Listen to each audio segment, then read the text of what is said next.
Bonjour à tous, j'espère que vous allez bien. On se retrouve aujourd'hui pour démarrer une nouvelle semaine de vlog qui sera un petit peu particulière parce que ce sera un vlog qui sera constitué d'un seul rush, d'une seule prise parce que malheureusement je suis tombée malade la semaine dernière et j'ai été clouée au lit toute la semaine et je n'ai donc pas pu prendre la caméra au fur et à mesure des jours pour vous présenter mes lectures, pour vous montrer des petits moments de ma vie quotidienne. Ça change un petit peu, mais bon, c'est pas plus mal. Ça fait plus d'un an maintenant que je poste des vlogs, et donc c'est chouette de varier un petit peu les formats, même si, j'avoue, j'aurais bien aimé ne pas tomber malade. Ça aurait été quand même beaucoup plus sympathique pour moi en tout cas. Bref, donc du coup, c'était pas, vous l'aurez compris, la grande forme cette semaine, mais j'ai quand même pu lire. J'ai lu 2 livres et bah voilà, c'est ça que je vais vous présenter aujourd'hui, 2 livres que j'ai terminés. Le premier, je l'ai sorti de ma palle juste avant de tomber malade, donc je l'avais commencé et je l'ai continué pendant ma période de convalescence. Il s'agit de L'inconnu du portrait de Camille de Peretti que j'avais reçu comme cadeau de Noël, si je ne dis pas de bêtises, de la part de ma copine Sophie que vous connaissez sur cette chaîne parce qu'elle apparaît souvent dans mes vlogs, dans mes vidéos salon lecture ou réunion book club. Donc Sophie, ma copine, les épilogues de Sceaux que vous pouvez donc voilà, retrouver sur Instagram sous ce pseudonyme. Bref, comme on aime à le dire. Donc elle m'avait offert ce livre-là pour Noël. Parce que, comme vous pouvez le voir sur la couverture, il y a une œuvre d'art et la quatrième de couverture, nous parle d'un tableau de Klimt qui aurait été acheté voilà, par un collectionneur anonyme. Et on va suivre en fait un petit peu, enfin voilà, parce que ce livre parlait d'une œuvre d'art et je suis historienne de l'art. Bref, voilà, c'est pour ça qu'elle me l'avait offert. Donc j'avais hâte de sortir ce livre-là de ma palle par rapport à sa thématique. Je suis ravie de l'avoir fait parce que ça a été une bonne lecture, mais, parce qu'il y a un mais, en fait je suis un petit peu mitigée par rapport à ce livre. Parce qu'en fait il y a ma lecture effective, donc il y a la lecture que j'ai réalisée de ce livre, de cette histoire, et ce que j'en pense. Et puis, il y a en fait un autre pan, c'est l'histoire que j'imaginais pour ce bouquin-là. Voilà, et donc en fait, quand on prend ces 2 avis, c'est un petit peu mitigé, mais bon, bref. Je vais disséquer cet avis lecture en 2 parties. D'abord, vous parler effectivement de ce livre et puis ensuite, pourquoi est-ce que je suis un petit peu mitigée / déçue, même si, spoiler alerte, c'était une très bonne lecture. Je lui ai mis la note de 16/20 sur Livradic, donc vous voyez, rien de trop catastrophique non plus, mais je vais vous expliquer ça un petit peu plus en détail tout de suite. Mais avant de vous expliquer donc les 2 parties de mon avis, de quoi ça parle, ce livre-là? Alors, c'est une histoire, en fait, c'est une histoire familiale. On va suivre une même famille sur 3 générations principales, mais on va quand même évoquer la toute première génération, la 4e. Hein. Mais le gros de l'histoire, ça tourne autour de 3 générations d'une même famille. On va voyager donc à travers l'espace et le temps, parce qu'on va commencer ce livre au début du XXe siècle à Vienne. Et puis ensuite, on va terminer ce livre dans les années 2018, je dirais, quelque chose comme ça. Je ne sais plus exactement quand, mais bon, dans les années 2010, en Europe, en Italie. Et donc, on va voyager comme ça aux États-Unis. On va être en plein cœur de Manhattan pendant les années 1920, quand il y a eu le crash boursier.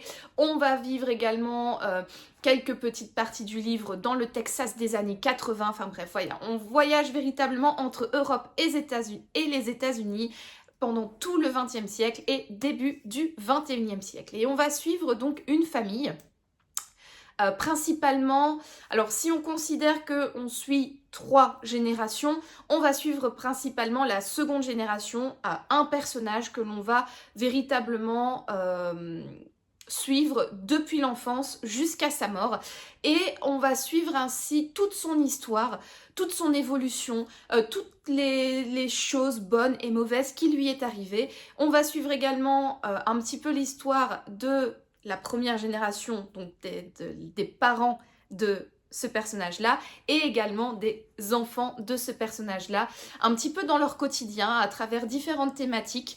Donc quand on sera au niveau de Manhattan dans les années en 1929, lorsqu'il y a eu le crash boursier et la Grande Dépression, donc on va suivre des thématiques donc, liées à la bourse, à la spéculation, on va suivre également des thématiques liées au commerce, au rachat des entreprises, comment est-ce que le malheur des uns peut faire la richesse des autres, etc. On va vivre également au cœur comment dire, on va avoir un petit peu des thématiques liées à l'histoire de l'art, à l'art, au droit, bref, différentes thématiques qui entourent la vie de ces 3 générations de personnes. Voilà un petit peu pour mon résumé. Alors j'essaye en fait de ne pas trop en dire pour vous laisser la surprise complète. Déjà de dire qu'on suit une famille sur 3 générations, voire 4, ça donne déjà des petits indices quant au déroulé de l'intrigue, donc voilà, je préfère rester un petit peu nébuleuse et un petit peu floue concernant ce résumé pour vous laisser la surprise entière si vous souhaitez vous plonger dans ce roman. Alors, qu'en est-il de mon avis par rapport à ma lecture effective de ce livre-là ? Il est clair que je n'ai pas sorti ce livre au meilleur moment de ma vie. Lire un livre quand on est malade, c'est pas l'idéal. Et donc du coup, tout le début, même si je l'avais commencé avant le gros de ma maladie, j'avais eu un petit peu de mal à me mettre dans l'histoire parce qu'en fait on alterne entre passé, présent, on alterne entre les époques, on alterne entre les lieux et j'avais un petit peu du mal à comprendre les personnages, à comprendre leurs liens. C'est voulu bien évidemment parce qu'on découvre les liens entre les personnages au fur et à mesure qu'on avance dans le récit, mais du coup c'est vrai que moi ça m'avait laissé un petit peu perplexe au début de l'histoire, j'avais beaucoup d'interrogations, en plus le personnage que l'on suit principalement, donc celui de la 2e génération, si on considère qu'on suit la famille sur 3 générations, j'avais un peu du mal à m'accrocher à ce personnage. En plus, il grandit donc dans une période assez particulière, au niveau donc, du crash boursier et de la Grande Dépression des États-Unis. Donc, toutes les explications autour de la bourse, de la spéculation, du trading, du rachat d'entreprise, du commerce, de blablabla, c'est très bien documenté, certes, mais du coup, moi, ça m'avait un petit peu perdu, ça m'avait un petit peu too much information pour mon petit cerveau affaibli. Et en plus, le personnage, j'avais eu du mal à m'accrocher. Pareil pour le personnage de la 3e génération. Ouais, un peu de mal à ce point de vue-là à m'attacher au personnage, même si j'avais quand même un côté qui était curieuse d'en apprendre plus sur eux. Et puis en fait, au fur et à mesure que j'ai avancé dans le récit, je vais pas dire que je m'y suis attachée, mais je m'y suis plutôt fait. Et j'ai bien aimé en fait les suivre comme ça à travers différentes périodes de leur vie, à travers les âges, d'apprendre leurs évolutions, d'apprendre leur vie quotidienne, leurs déconvenues, leurs réussites, etc. Finalement, sans m'y être attachée à 100%, j'ai quand même eu un certain attachement pour prendre du plaisir à suivre ces personnages que j'ai trouvé très complexes, très réalistes, bien travaillés. Et finalement, c'était un petit peu comme une série que l'on suit à la télé, que on ne suit pas, une série que l'on ne suit pas de manière assidue, mais quand on voit un épisode, on s'arrête quand même, on regarde et on prend plaisir à retrouver les personnages. Là, c'était un petit peu la même chose. J'étais à chaque fois contente de retourner dans ce roman, et j'étais finalement contente en fait de continuer la vie de ces personnes, même si c'est un petit peu une saga familiale. On sent qu'il y a des petits secrets qui sont disséminés par-ci par-là, mais le fond de l'histoire, c'est un petit peu des anecdotes ou des moments de leur vie, comment on appelle ça, des tranches de vie liées à ces personnages qui sont pas inintéressants, mais qui sont pas intéressants pour autant, mais pourtant on a beaucoup de plaisir à les suivre, on a envie de continuer à les suivre, on a envie de savoir comment ils vont réagir aux différentes choses, on a envie de connaître leur évolution, on a envie... Bref, c'était sympa de les retrouver à chaque fois. Moi, j'ai pris beaucoup de plaisir de retourner à ma lecture. Je trouve qu'en plus, Camille de Peretti, elle a une plume hyper agréable. Déjà au niveau de la documentation, je l'ai dit par rapport aux différentes thématiques, c'est extrêmement bien documenté, c'est extrêmement bien retranscrit dans le texte et je trouve que sa plume, elle est fluide, elle est agréable. Les chapitres ne sont pas trop longs, je trouve que tout est bien dosé, les ellipses temporelles également, les moments de la vie, les explications, les introspections, enfin bref, tout autour de ces personnages, c'est extrêmement bien dosé, c'est extrêmement bien écrit, le rythme est bien géré. Du coup, c'était une très très bonne lecture. Ce genre de livre un petit peu contemporain, saga familiale, secret de famille, etc. C'est pas trop le genre de livre que je lis d'habitude. Vous savez, moi je suis plutôt thriller. Et quand je sors un petit peu de ma zone de confort, c'est pour lire des livres contemporains japonais plutôt. Ou alors pour lire des romans un peu plus romantiques comme par exemple Les Sept Sœurs ou Les Bridgerton. Ce genre de livre-là, c'est pas du tout ce que je lis d'habitude. Et pourtant, ça a été une excellente surprise, ça a été une très très bonne lecture et je remercie véritablement Sophie de m'avoir mis ce livre entre les mains parce que je suis sortie de ma zone de confort et ça m'a bien plu. J'ai passé un bon moment, j'ai adoré suivre cette famille et voilà. Alors, vous me direz plutôt, ouais, c'est un petit peu plus français. Je vous ai parlé au tout début, là, il y a déjà 10 minutes de cela, de la couverture, du portrait d'un portrait de Gustav Klimt qui interroge énormément par rapport à son... Parce qu'en fait, c'est un portrait qui a été repeint. Or, Klimt ne repeignait jamais ses toiles. Cette toile... Elle a été acquise par quelqu'un dont on ne connaît pas l'identité, puis ensuite elle a été dans un musée, puis ensuite elle a disparu, elle a été volée et elle a réapparu 20 ans plus tard. Donc il y a un énorme mystère autour de cette toile, c'est ce qu'on nous explique dans les résumés. Mais quid du coup de cette peinture dont je vous ai parlé il y a 10 minutes de cela? Eh bien c'est un petit peu le fil rouge qui va unir les 3 générations. On évoque ce tableau, à un moment de l'histoire, ça devient un petit peu l'un des personnages principaux de ce livre, mais ça reste quand même un élément qui est extrêmement ténu, qui est extrêmement transparent dans ce récit. On l'évoque, c'est un petit peu le fil rouge, mais c'est un fil rouge très très fin, très très usé, et finalement en fait ce tableau passe clairement au 50e plan de l'histoire. On en parle mais on n'en parle pas beaucoup, et finalement en fait c'est ça mon deuxième avis que je vous disais, ce que j'attendais de ce roman et pourquoi j'ai été un petit peu déçue, parce qu'en fait vu la couverture, vu le 4e de couverture qui parle, je vais vous le lire d'ailleurs, hein, si vous allez tout comprendre. Voilà ce que nous dit la 4e de couverture, pardon. Peint à Vienne en 1910, le tableau de Gustav Klimt, Portrait d'une dame, est acheté par un collectionneur anonyme en 1916, retouché par le maître un an plus tard, puis volé en 1997, avant de réapparaître en 2019, ah ben voilà, 2019 du coup, dans les jardins d'un musée d'art moderne en Italie. Aucun expert en art, aucun conservateur de musée, aucun enquêteur de police ne sait qui était la jeune femme représentée sur le tableau, ni quel mystère entoure l'histoire mouvementée de son portrait. Après, on nous dit, voilà, des rues de Vienne de 1900 au Texas des années 80, du Manhattan de la Grande Dépression à l'Italie contemporaine, Camille de Peretti imagine la destinée de cette jeune femme ainsi que celle de ses descendants. Une fresque magistrale où se mêlent secrets de famille, succès éclatant, amour contrarié, disparition et drame retentissant. Voilà ce que nous dit la 4e de couverture. Or, je trouve que ce n'est pas du tout, mais du tout l'histoire qui y est racontée. Donc moi, quand j'ai reçu ce livre, que j'ai lu la 4e de couverture, que j'ai vu le portrait de cette dame de Gustav Klimt sur la couverture, je m'attendais à avoir une saga familiale, oui, c'est dit ici, qui traverse les époques, qui traverse le temps, mais où le tableau serait un acteur principal du récit et où en fait, ce serait un livre en fait dédié à l'histoire de l'art, à ce tableau qui tournerait autour de ce mystère. Et donc, il y aurait énormément de suspense, qu'il y aurait des secrets de famille extrêmement denses, extrêmement touffus et difficiles à démêler, et qu'on allait suivre en fait un petit peu une enquête autour de ce portrait. Qui était cette jeune dame? Pourquoi est-ce que c'est quelqu'un d'anonyme qui l'a acquis en 1916?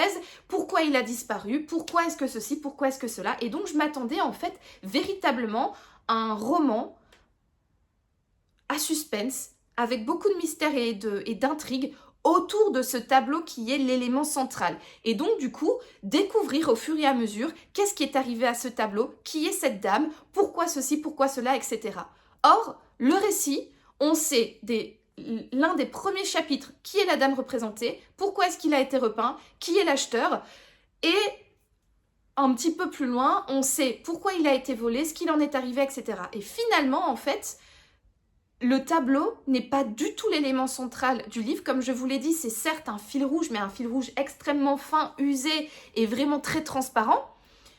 Alors que, pour moi, tout vendait le fait que le tableau allait être l'élément central de l'intrigue et que j'allais, moi, en tant qu'historienne de l'art, pouvoir véritablement prendre énormément de plaisir à être plongée dans le milieu artistique, donc de la sécession viennoise avec Gustav Klimt, d'être plongée dans une enquête qui est liée à l'histoire de l'art, à l'étude d'une œuvre, que ça allait être en fait vraiment un roman à suspense autour de l'étude, alors certes, fictive, mais quand même de l'étude d'une œuvre d'art, plutôt qu'une saga familiale avec juste un rapport très très fin.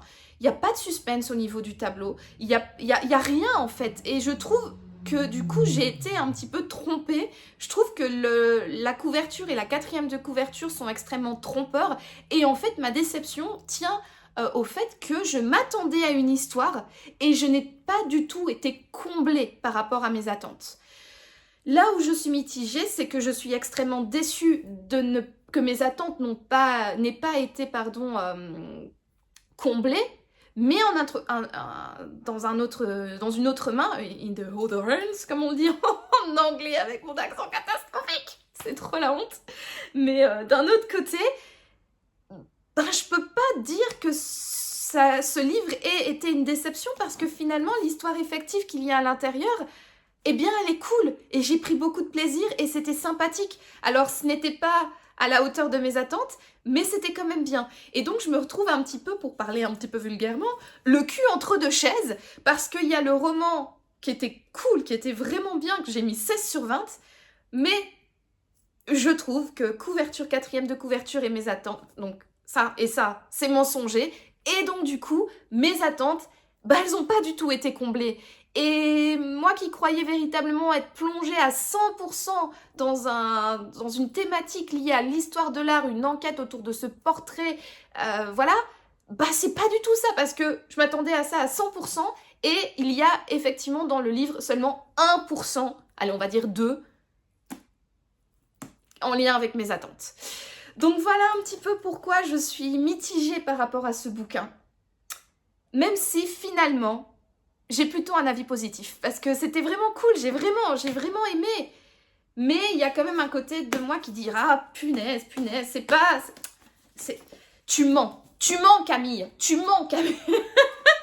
Voilà, donc écoutez, pour moi c'est une lecture que je recommanderais. Si vous aimez les sagas familiales, si vous aimez suivre des personnages et une famille à travers plusieurs générations, il y a quand même des secrets de famille qui sont pas aussi épais que à quoi moi je m'y attendais, mais bon, il y a quand même quelques petits secrets, c'est quand même ponctué de drama, de ceci, cela. Allez-y, foncez, d'autant plus que le personnage de la deuxième génération, qui est le personnage un petit peu principal, il a quand même une vie incroyable. Franchement, quand on voit le point de départ et le point d'arrivée, c'est bluffant. Moi j'ai adoré suivre quelqu'un comme ça, qui va de réussite en réussite, qui est un transfuge social monstre, et j'ai véritablement adoré cette success story liée à ce personnage. Je trouve que c'est un livre très intéressant, vraiment cool. En revanche, ne vous attendez pas à être plongé dans le milieu de l'art, ne vous attendez pas à avoir énormément d'histoires de l'art, ne vous attendez pas à avoir un suspense de ouf, ne vous attendez pas à... Voilà, comme je l'ai dit, dès les premiers chapitres, on sait qui est la personne représentée, on sait pourquoi elle a été représentée, on sait pourquoi le tableau a été repeint, on sait par qui il a été acquis, et un petit peu plus tard, on sait pourquoi il a été volé, etc. Et finalement, toutes ces informations, c'est pas très surprenant, c'est pas très... ça casse pas trois pattes à un canard, quoi, c'est pas... on n'est pas genre, waouh, trop bien, quel destin ce tableau. Non, finalement, en fait, ce tableau... c'est un petit peu une excuse, vraiment une excuse pour étaler en fait l'histoire de cette famille. Donc voilà, franchement, si les thématiques vous intéressent, foncez, c'est un super bouquin. J'ai vraiment bien aimé. Moi, ça, comme je vous l'ai dit, ça sort de ma zone de confort et pourtant j'ai trop kiffé. Donc si ça vous intéresse, franchement, allez-y. En plus, je pense qu'il est sorti il y a pas longtemps en poche. Moi, je l'ai en grand format ici de chez Calman Levy. Mais il me semble qu'il est sorti au format poche il y a pas longtemps. Donc vous pouvez vous le procurer pour beaucoup moins cher du coup. Voilà donc pour mon avis sur L'inconnu du portrait de Camille de Peretti. Et je remercie encore une fois ma copine Sophie de me l'avoir offert parce que bien que je sois déçue dans une hand, ça a quand même été finalement une bonne lecture. Mais bon bref, je vais pas me répéter non plus pendant 50 000 ans. Donc voilà le livre qui m'a accompagnée pendant toute ma convalescence. Et quand je me suis sentie un petit peu mieux, j'avais envie de me plonger dans un roman policier, thriller, polar, etc. Enfin bref, dans le genre de la littérature noire que j'affectionne tant.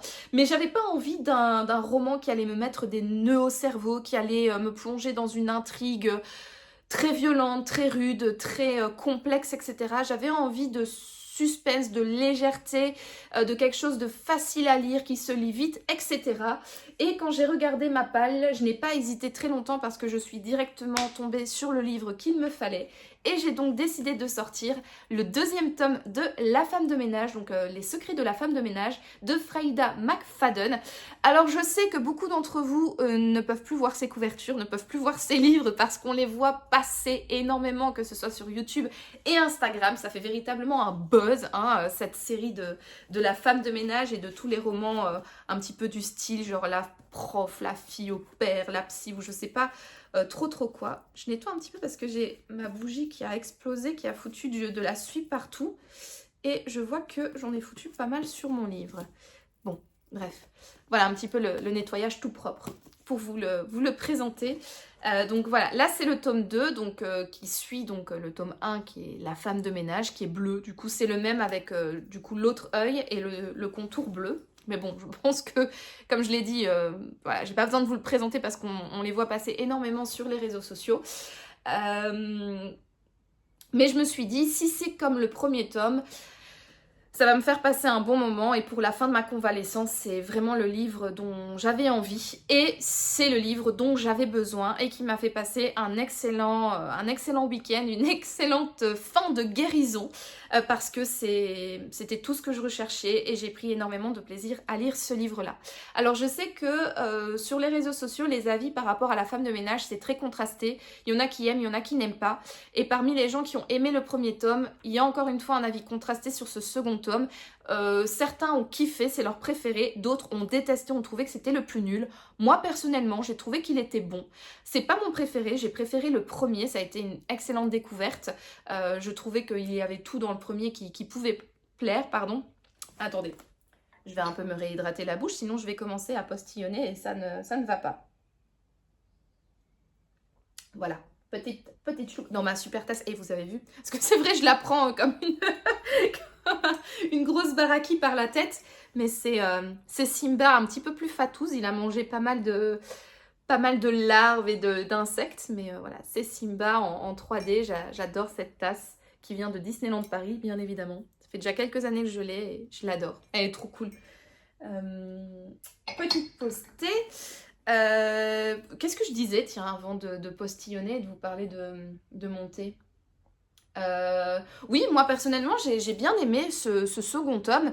Alors oui, comme je l'ai dit, j'ai préféré le premier parce que ça a été un petit peu la découverte, ça a été un petit peu la petite claque qu'on se prend en pleine figure par rapport au déroulement de l'intrigue, aux schémas qui sont mis en place dans le roman. Ici, on retrouve certes un petit peu les mêmes ingrédients que dans le premier tome, mais j'ai trouvé qu'elle avait quand même, avec ces ingrédients, réussi à se renouveler, nous proposer une intrigue similaire mais quand même différente. Et moi, j'ai pris énormément de plaisir à lire ce livre. J'ai trouvé que le rythme était aussi bon que dans le premier, donc c'est-à-dire les chapitres sont courts, ça se lit rapidement, elle a une bonne gestion du suspense, une bonne gestion, elle arrive à bien terminer ses chapitres pour donner envie d'enchaîner directement avec le chapitre suivant.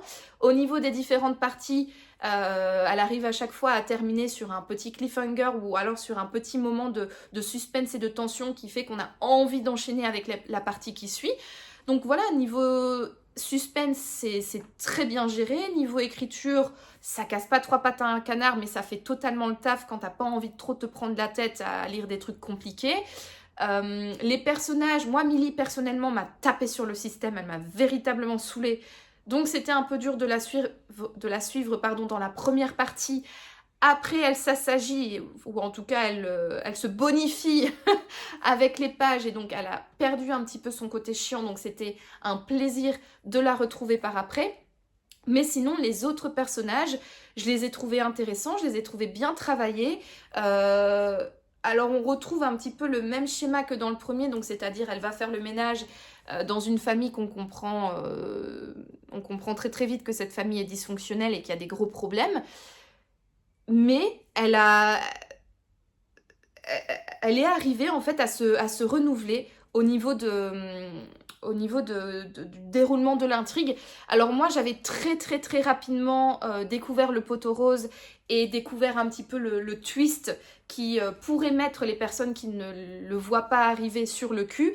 Moi je l'ai vu très très vite arriver, j'ai tout de suite senti qu'il y avait quelque chose qui n'allait pas et qu'est-ce qui n'allait pas dans cette intrigue.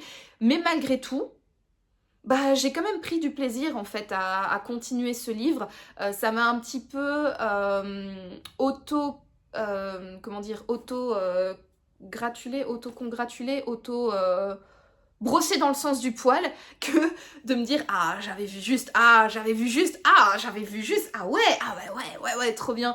Mais j'avais du coup ce plaisir en fait à continuer l'intrigue tout en ayant découvert un petit peu le dénouement et j'étais ravie de quand même continuer en fait tout en ayant deviné, de voir un petit peu l'envers du décor, de voir que ce que j'avais imaginé était bon. Ça m'a quand même bien plu en fait d'avoir deviné le retournement de situation.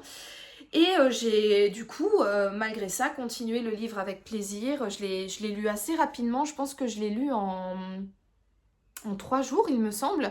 Alors oui, il n'est pas très très long. Il fait 400 pages, je pense. 406 pages. Tout en étant malade, je trouve que le terminer en 3 jours, c'est rapide, quoi. Franchement, j'étais à la maison, je faisais pas grand chose, mais voilà, j'étais pas non plus à 100% de mes capacités et à 100% de ma forme, et je l'ai quand même lu relativement rapidement, je trouve. Franchement, ça a été une bonne lecture, j'ai bien aimé, je trouve qu'il y a tout, le rythme, le suspense, les personnages qui sont intéressants. De mon côté, j'ai pas aimé Millie, je vous l'ai déjà dit, mais bon, elle a quand même un côté qui est sympa si on passe le fait qu'elle a un côté chiant. C'est bien écrit, les chapitres sont courts, enfin bref, il y a vraiment tous les ingrédients qui font d'un bon livre, tous les ingrédients qui font d'un livre un bon livre, pardon. Et voilà, même si c'est certes un petit peu répétitif par rapport au premier tome, moi personnellement ça m'a pas dérangé, j'ai bien aimé, j'ai pris beaucoup de plaisir et en fait j'ai qu'une seule envie, c'est de continuer la saga et de lire le 3e tome. Il me semble qu'il sort en poche au mois d'octobre. Début octobre si je ne dis pas de bêtises, donc j'ai hâte d'y être, non seulement parce qu'au mois d'octobre c'est mon anniversaire, je suis née le 2 octobre, mais en plus j'ai encore plus hâte d'être au mois d'octobre pour du coup pouvoir acquérir le 3e tome de cette saga qui est encore une fois, pour les personnes qui aiment la saga de la femme de ménage, c'est divisé en 2 camps. Il y a ceux qui ont détesté ce 3e tome et ceux qui ont aimé. Et donc, à voir dans quel camp je vais me situer. Mais en tout cas, pour le camp du tome 2, pour moi, c'est une réussite. Et voilà, écoutez, c'est déjà tout pour moi pour cette semaine de vlog. Donc 2 livres à vous présenter, mais vu que, je vous l'ai dit, j'étais souffrante, je trouve quand même que j'ai pas mal lu. Ça m'a fait du bien de me plonger de temps en temps dans un livre comme ça, même si j'étais pas à 100% de mes capacités. Ça fait du bien, c'est divertissant et en plus c'était 2 très chouettes lectures, donc je suis ravie de les avoir lus pendant une période assez compliquée, mais ça m'a fait passer le temps. Et c'était vraiment cool, donc voilà, 2 livres que je vous recommande et qui j'espère vous plairont aussi. Je vous remercie du coup d'avoir regardé ce vlog un petit peu spécial, mais c'est comme ça, écoutez, c'est les aléas de la vie, parfois il nous arrive des choses, on s'y attend pas et il faut improviser, mais au moins vous avez en ce lundi votre dose de moi, votre dose de Noémie, votre dose de vlog, et à partir de la semaine prochaine, on reprend comme d'habitude, avec plusieurs rushs sur la semaine, plusieurs petites vidéos mignonnes de Yumi notamment, et on reprend les bonnes habitudes donc à partir de la semaine prochaine. Je vous remercie d'avoir regardé cette vidéo. Si vous l'avez aimée, n'hésitez pas à me laisser un petit pouce bleu ainsi qu'un commentaire pour me dire ce que vous en avez pensé et à vous abonner à ma chaîne pour me soutenir. Et puis en attendant le prochain vlog, moi comme toujours, je vous souhaite de passer une agréable journée, une agréable soirée ou une agréable nuit, peu importe. Et je vous dis à bientôt pour de nouvelles aventures livresques. Ciao! Allez, on va quand même mettre un petit peu d'Yumi dans ce vlog. Ça ajoutera un petit peu de douceur. Ah, mon petit pire! Oh là là, il kiffe les gratouilles. Il est mignon. Un petit mignon.